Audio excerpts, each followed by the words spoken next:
ہر وقت جو ہے کہ جادو ہو گیا، ٹونا ہو گیا، سایہ ہو گیا، بندش ہو گئی ہے، ہر وقت اسی چکر سے ہم نکلتے نہیں ہیں۔ اللہ پر توکل رکھیں، وہ رزق دیتا ہے، وہ رزق تنگ بھی کرتا ہے، وہ رزق کشادہ بھی کرتا ہے، بندوں کو آزماتا بھی ہے، بندوں کو ڈھیل بھی دیتا ہے۔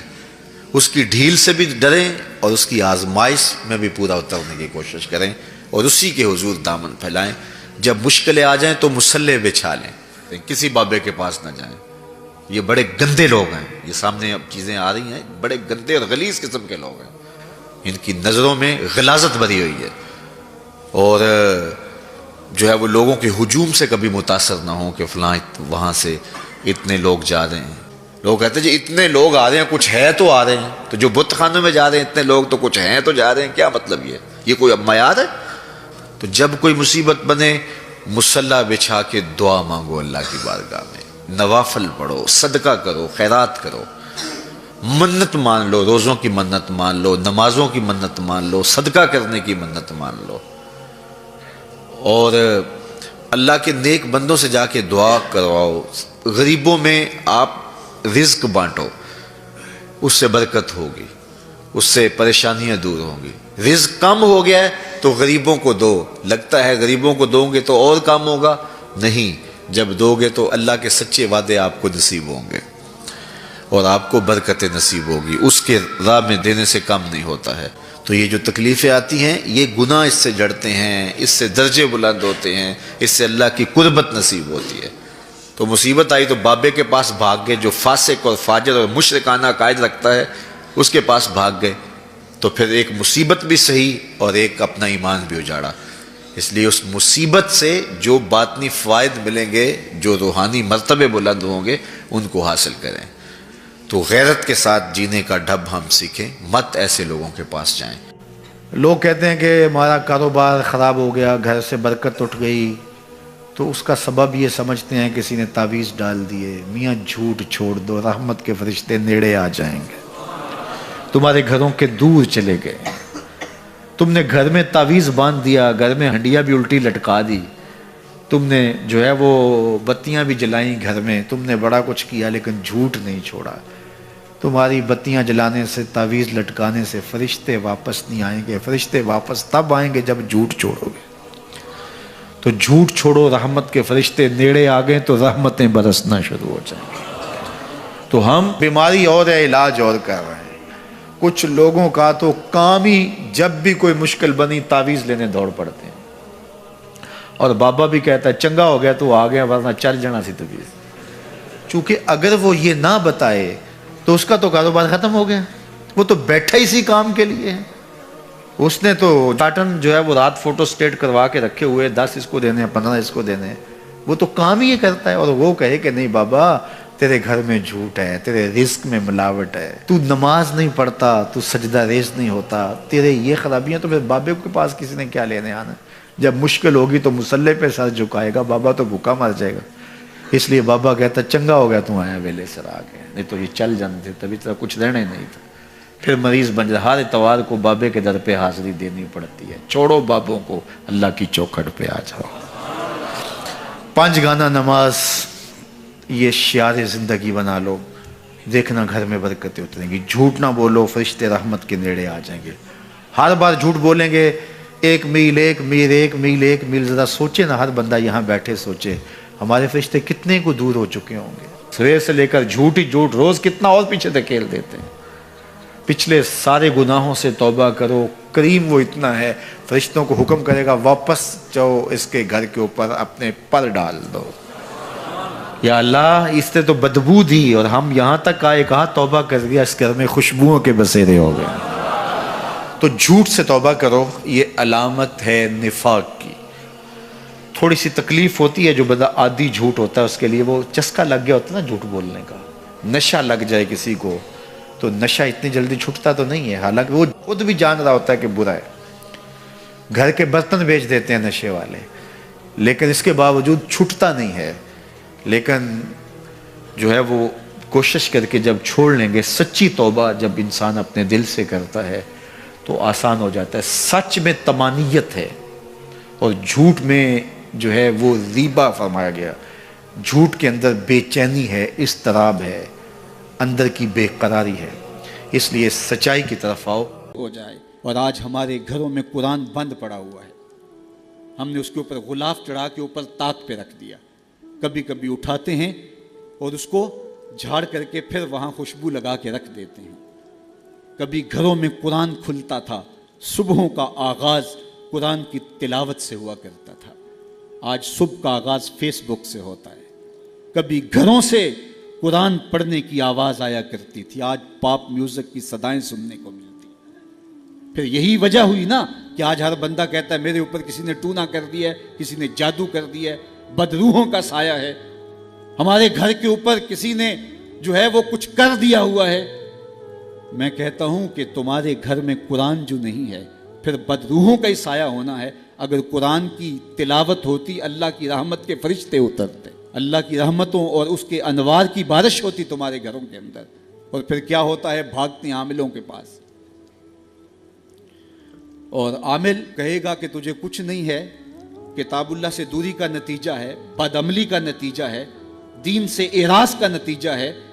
تو پھر اس کا تو کاروبار وہیں ختم ہو گیا. وہ کہتا ہے تو وقت پہ آ گیا ہے, اگر 2 دن لیٹ ہو جاتا تو یہ تعویذ تو چل جانے تھے. پھر مریض بن جاتا ہے ذہنی. اور جو قرآن کی چوکھٹ پہ سلامی نہیں دیتا اس کو پھر اس بابے کی, اس عامل کی چوکھٹ پہ سلامی بھی دینا پڑتی ہے اور اپنا مال بھی گنوانا پڑتا ہے.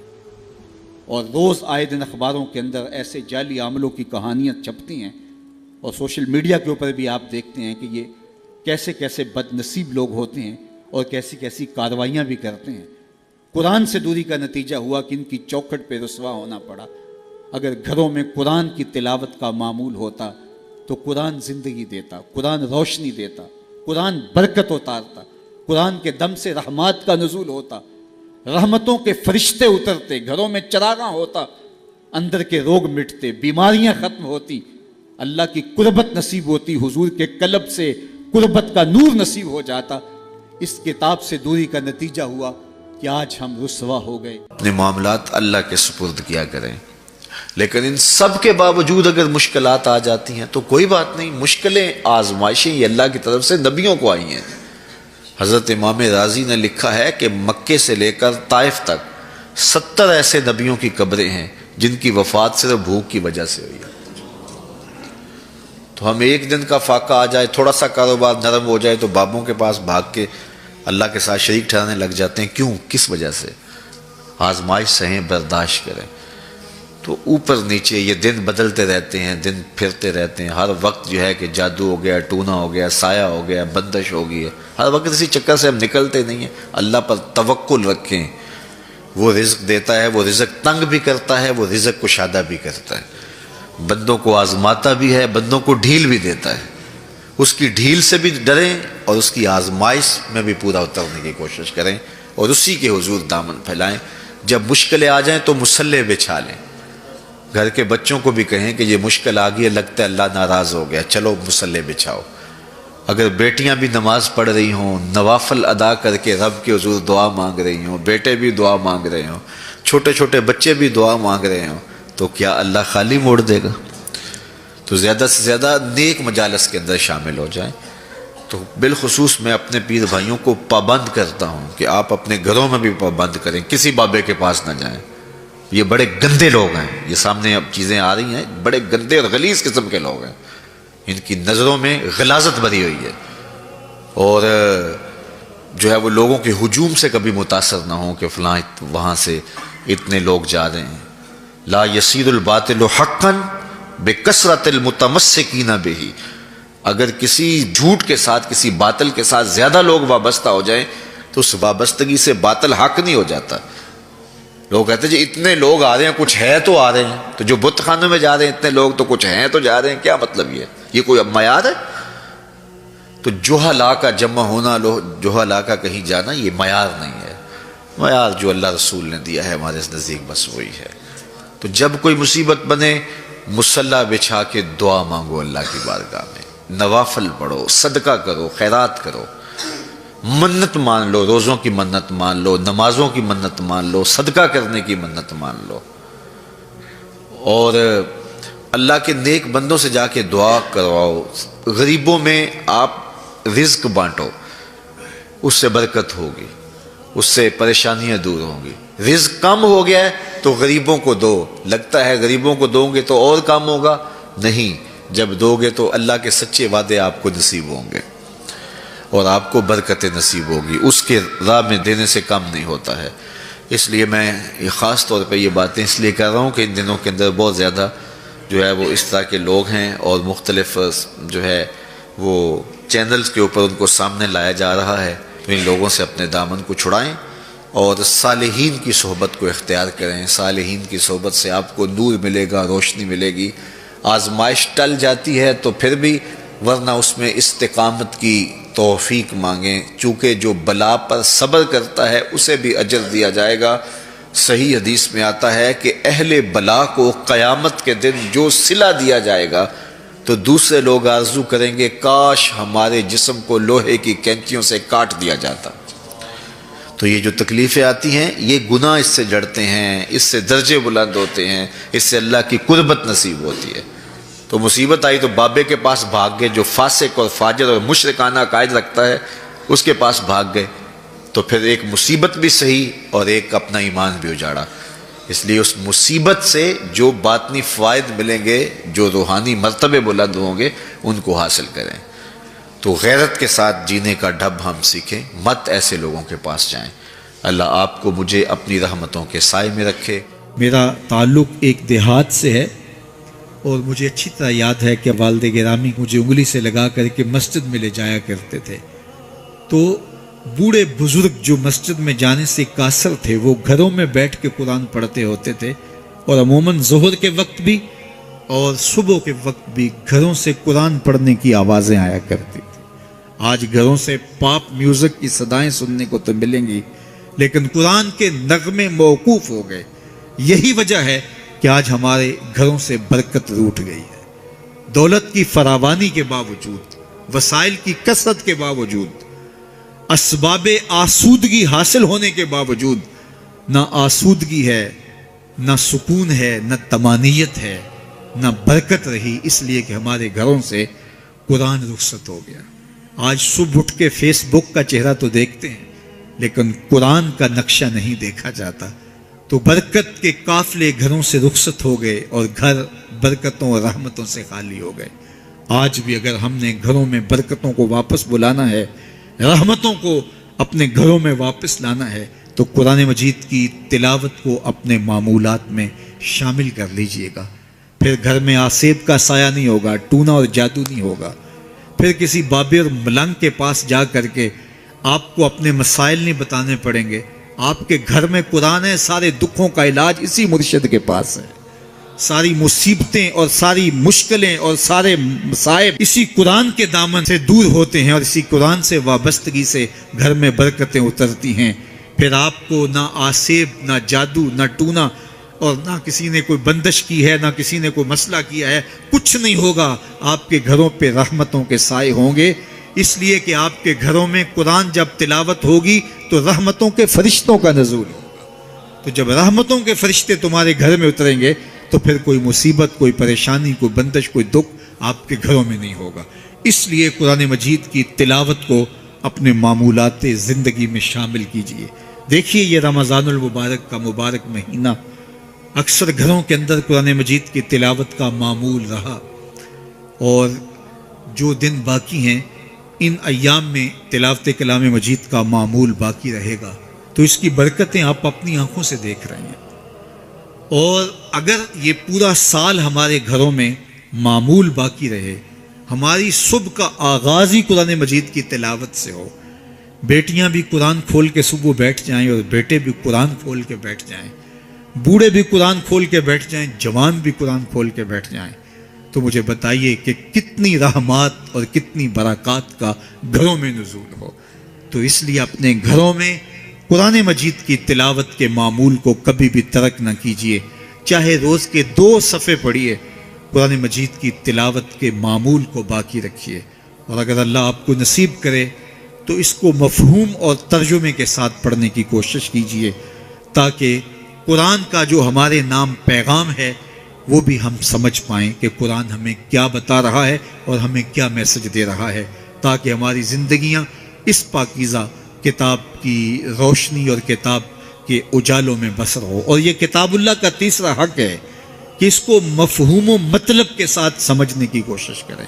یہ ہمارے رب کا ہمارے نام پیغام ہے. آپ کے کسی دوست کا، کسی ملنے والے کا آپ کے نام خط آ جائے اور وہ اس زبان میں ہو جو زبان آپ نہ جانتے ہوں، تو اتنی دیر تک آپ مطمئن نہیں ہوتے جب تک اس کے مندرجات سمجھ نہیں لیتے، کسی ایسے شخص سے وہ مضمون جان نہیں لیتے جو وہ زبان جانتا ہو. تو ہمارے رب کا ہمارے نام یہ میسج ہے، ہمارے نام یہ پیغام ہے رسول کریم صلی اللہ علیہ وآلہ وسلم کی وساطت سے. تو ہمیں اس کو سمجھے بغیر چین کیوں آ گیا ہے؟ تو ہم اس پیغام کو سمجھیں کہ ہمارا رب ہمیں کیا فرما رہا ہے، کن امور کا حکم دے رہا ہے اور کن باتوں سے ہمیں روک رہا ہے.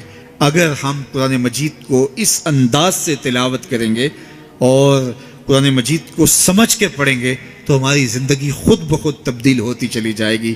یہ کتاب زندہ ہماری زندگی کے اندر اجالے اور روشنیاں ڈال دے گی اور ہمیں زندگی گزارنے کا راستہ دکھائے گی، چونکہ اس کے عجائبات. حضور کی خدمت میں بیٹھے ہوئے تھے، فقال، تو آقا کریم علیہ الصلوۃ والسلام نے بیٹھے بیٹھے ارشاد فرمایا، تمہارے اندر کوئی اجنبی شخص تو نہیں؟ تمہارے اندر کوئی غیر تو نہیں؟ خاص ہی ہو نا، یہ نہیں کوئی اہل کتاب سے تو نہیں؟ میں نے کہا حضور کوئی نہیں، سارے اپنے ہیں. تو آقا کریم علیہ الصلوۃ والسلام نے فرمایا اچھا دروازے کو کنڈی لگا دو. پھر فرمایا ہاتھ کھڑے کرو اور کہو لا الہ الا اللہ. سارے اپنے ہو؟ سارے اپنے ہیں. کوئی غیر تو نہیں؟ نہیں. کنڈی لگا دو، لگ گئی کنڈی. کب ہاتھ کھڑے کرو اور کہو لا الہ الا اللہ. اب اگلی بات سنو. اللہ کے محبوب نے فرمایا الحمدللہ، تمام خوبیاں اللہ کے لیے. اے اللہ تیری تعریفیں ہیں، تو نے مجھے حق کے ساتھ اس کلمے کے ساتھ مبعوث کیا، تو نے وعدہ کیا ہے، مجھے حکم دیا اس کلمے کی تبلیغ کا، اس کے پیغام کی نشر و توزیع کا، اس کلمے کے نور کو ایک ایک سینے میں اتارنے کا. مالک میں نے وہ اتارا اور میں نے اس پیغام کو پہنچایا. مالک پھر تو نے اس کلمے کے حاملین کے لیے جنت کا وعدہ بھی کیا ہے، اور تو وعدے بھی سچے کرتا ہے، تیرا وعدہ جھوٹا نہیں ہوتا، تو وعدے پورے کرتا ہے. اللہ اکبر. یہ حضور نے ارشاد فرمایا. ثم قال، پھر اللہ کے محبوب نے فرمایا بشارت ہو، اللہ نے تمہیں معاف کر دیا، اللہ نے تمہاری خطائیں معاف کر دی، اللہ نے تمہارے گناہ بخش دیے. تو صحابہ کو اللہ کے محبوب نے بشارت دی. ایک اور روایت سنی حضرت ابو ہریرہ رضی اللہ تعالیٰ عنہ سے، جس نے ایک دن میں 100 مرتبہ سبحان اللہ و بحمدہ پڑھا. کتنی مرتبہ؟ 100 مرتبہ. کیا پڑھا؟ سبحان اللہ و بحمدہ. فرمایا کہ اس کے گناہ سمندر کی جھاگ کے برابر بھی ہوں تو اللہ معاف فرما دے گا. تو یہ اپنے وظائف میں شامل کر لیجئے، سبحان اللہ و بحمدہ. اور حدیث بخاری ہے، بلکہ بخاری کی سب سے آخری روایت ہے کہ 2 کلمے ایسے ہیں جو اللہ کو محبوب ہیں اور زبان پر مشکل نہیں، زبان پر بڑے آسان ہیں، اور جب میزان پہ رکھے جائیں گے تو پلڑے کو جھکا دیں گے، بڑے بھاری ہیں میزان پہ. وہ 2 کلمے یہی ہیں، سبحان اللہ و بحمدہ، سبحان اللہ العظیم. تو اگر اس کو 100 مرتبہ روزانہ پڑھے تو سمندر کی جھاگ کے برابر بھی گناہ ہوں تو اللہ معاف فرما دیتا ہے. میرے حضور نے ارشاد فرمایا ہر شے کا ایک دل ہوتا ہے، اور قرآن مجید کا دل سورہ یاسین ہے.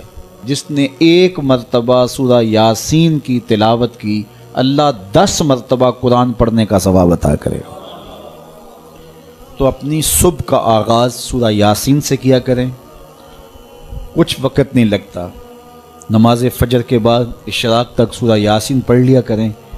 سورہ یاسین اگر آپ پڑھ کے اپنے دن کا آغاز کرتے ہیں، آپ کا سارا دن خیر سے گزرے گا. اس دن اگر کاروبار کریں گے تو برکت ہوگی، اس دن کسی کام کو جائیں گے تو رحمت ہوگی، اس دن بہت ساری بیماریوں سے، آفات و بلیات ارضیہ و سماویہ سے، دشمنوں کے حسد سے، مبغضین کے بغض سے بچے رہیں گے، لوگوں کے شر سے، حادثات سے محفوظ رہیں گے. تو اپنے دن کا آغاز سورہ یاسین سے کریں، اور کتنا بڑا اجر ہے. آپ 1 سال میں بھی شاید 10 قرآن مجید نہ ختم کر سکیں، اور سورہ یاسین پڑھیں تو 10 مرتبہ قرآن مجید پڑھنے کا ثواب نصیب ہوگا. رسول کریم نے ارشاد فرمایا اِنَّ سورۃً فی القرآن 30 آیہ قرآن مجید میں ایک سورت ہے جس کی 30 آیات ہیں. اگر کوئی شخص اس کی تلاوت کرتا ہے تو وہ سورت پڑھنے والے کی شفاعت کرتی ہے، اور اتنی بار شفاعت کرتی ہے کہ اس کو بخشوا کے چھوڑتی ہے. وہ سورت کون سی ہے؟ وَهِيَ تَبَارَكَ الَّذِي بِيَدِهِ الْمُلْكُ. یہ سورت الملک ہے، 30 آیتیں ہیں. جو شخص اس کی تلاوت کرے یہ اتنی بار سفارش اللہ کی بارگاہ میں کرتی ہے کہ اپنے پڑھنے والے کو بخشوا کے چھوڑتی ہے. تو اپنے دن کا آغاز سورہ یاسین سے کریں، اور اپنی شب کا آغاز سورہ ملک سے کریں. سونے سے پہلے سورہ ملک کی تلاوت ضرور کر لیں، تو انشاءاللہ اس سے رات برکت سے گزرے گی، آفات و بلیات سے بچے رہیں گے، اور سب سے بڑی بات کہ اللہ تعالیٰ جل شانہ غفران و رحمت سے مالا مال فرما. لوگ کہتے ہیں کہ الو آ گیا، اور جہاں الو ہوتا ہے وہاں اجاڑ ہوتا ہے. یہ بربادی کی علامت ہے. الو استعارہ بنا لیا بربادی کا، اور یہ ہمارا خود ساختہ ایک تصور ہے کہ جس جگہ پہ الو بولیں، الو بیٹھیں، تو وہاں بربادی آ جاتی ہے. عجیب فلسفہ گھڑ لیا. الو کے بولنے سے بربادی کیسے آئے گی؟ اور اندر کا نفس الو بن گیا تو پھر بربادی آئے گی. اس کو دیکھو کہ وہ خراب تو نہیں ہو گیا. میں کہتا ہوں ایک گھر میں صبح کا آغاز سجدوں سے ہوتا ہے، پھر سورہ یاسین کی تلاوت کی جاتی ہے. سارا دن گھر کے اندر محبت، چاشنی اور پیار سے افراد خانہ کا وقت گزرتا ہے. کمائی کر کے لانے والا گھر کا کفیل رزق حلال لا کے اپنے بچوں کو کھلاتا ہے. نظر کی پاکیزگی اور خیالوں کی طہارت کا ساما ہوتا ہے. شام کو سورہ واقعہ پڑھی جاتی ہے، سونے سے قبل سورہ ملک کی تلاوت ہوتی ہے. دہلیز پہ آنے والے سائل کو جھڑکا نہیں جاتا، مہمان کی عزت کی جاتی ہے، تکریم دی جاتی ہے. گھر کو صاف ستھرا رکھا جاتا ہے. قرآن کی تلاوت کی مہک پھیلی ہوتی ہے گھر میں. گھر کے اندر درخت پر 100 الو بھی بیٹھ جائیں، اس گھر میں بربادی نہیں آئے گی. اور ایک گھر میں اللہ کے حکموں کو توڑا جاتا ہے. افراد خانہ ایک دوسرے کو گالم گلوچ کرتے ہیں. قرآن کبھی کھول کے کسی نے نہیں دیکھا، سجدے کی کسی کو توفیق نہیں ہوئی، تو گھر کے اندر جو مرضی رکھ لیں برکت نہیں ہوگی. میاں یہ تو تمہارے اعمال کا نتیجہ تھا، لیکن تم نے لگا دیا الو کے کھاتے کہ الو بیٹھ گیا، یہ سب کچھ بربادی ہوئی. تم نے وعدے توڑے، تم نے لوگوں کو 2 نمبر مال دیا، اس لیے تمہاری فیکٹری برباد ہوئی، اس لیے تمہاری دکان نہیں چل رہی. کہ تم کہتے کچھ ہو دیتے کچھ ہو. ایک مرتبہ جو دھوکہ کھاتا ہے وہ دوبارہ تمہاری دکان پہ نہیں آتا. یہ الو کا کام نہیں ہے، یہ تمہارے نفس کے الو کا کام ہے. لیکن تم نے الو پہ مڑ کے کسی منحوسہ، یہ فلاں منحوسہ ہماری دکان پہ آئی صبح، آج سارا دن گاہک ہی نہیں آیا. کیا فلسفہ تم نے تراشا؟ تو فرمایا ولا ہامہ، الو بھی کوئی چیز نہیں. ولا سفرا، اور نہ ہی سفر کا مہینہ کوئی چیز ہے کہ آپ سفر کے مہینے کے نام لگا کر کے کسی چیز کا انکار کر دیں. یہ اللہ کی طرف سے ہے جو تمہیں نصیب ہوتا ہے. وَإِن يَمْسَسْكَ اللَّهُ بِضُرٍّ فَلَا كَاشِفَ لَهُ إِلَّا هُوَ. اللہ تعالیٰ تمہیں کوئی نقصان پہنچانا چاہے تو کوئی اس نقصان کو دور نہیں کر سکتا سوائے اللہ کے. اور اگر اللہ تمہیں کوئی بھلائی دینا چاہے، تمہیں بہتری عطا کرنا چاہے، فَلَا رَادَّ لِفَضْلِهِ، اللہ کے فضل کو کوئی واپس بھی نہیں کر سکتا، لٹا بھی نہیں سکتا. اللہ کے فضل کو کوئی ٹال بھی نہیں سکتا. سارا زمانہ لگ جائے کسی شخص کو نقصان پہنچانے کے لیے، لیکن اللہ کی نصرت اسے نصیب ہو، کوئی بال بھی بیکا نہیں کر سکتا. سارا زمانہ کسی کو فائدہ دینے میں لگا رہے، لیکن اللہ نہ چاہے تو ایک ذرے کا فائدہ بھی نہیں پہنچا سکتے. ایسا ہوتا ہے نا کہ مریض بہت دولت مند ہے اور اعلیٰ سے اعلیٰ علاج گاہ میں اس کو پہنچا دیا گیا. ہر وقت 5-6 ڈاکٹر اوپر کھڑے ہیں، ایک ایک سانس کو کنٹرول کرنے کی کوشش کرتے ہیں. کئی مشینوں کے اندر ایک ایک چیز کا ہر وقت ٹیسٹ ہو رہا ہے، لیکن موت آئی تو سارے ڈاکٹر ایک سانس کی بھیک بھی نہیں دے سکتے. اور دوسرا بیمار پڑا ہے، ہاسپٹل والوں نے بھی جواب دے دیا، اس غریب کو کسی پرواہ نہیں کی ہے، اس کو باہر جھاڑے میں پھینک دیا. میرا مالک شفا دینا چاہے تو اسے عطا کر دے. شفا اللہ کے پاس ہے، موت اللہ کے پاس ہے، زندگی اللہ کے پاس ہے، خیر اللہ کے پاس ہے. وہ جس کو جو چاہے عطا کرے. اپنے عقیدوں کو مضبوط کرو, اللہ پر توکل کرو, اللہ پر بھروسہ کرو. وہ چاہے تو ہوتا ہے, وہ نہ چاہے تو کچھ نہیں ہوتا. اس کے چاہنے سے ہے اور اس کے نہ چاہنے سے نہیں ہے. اس لیے اس کے چاہنے سے خیر ملتی ہے, اس کو خیر چاہے تو خیر ملتی ہے, اور اگر وہ کسی کی خیر نہ چاہے تو سارا زمانہ بھی لگ جائے تو خیر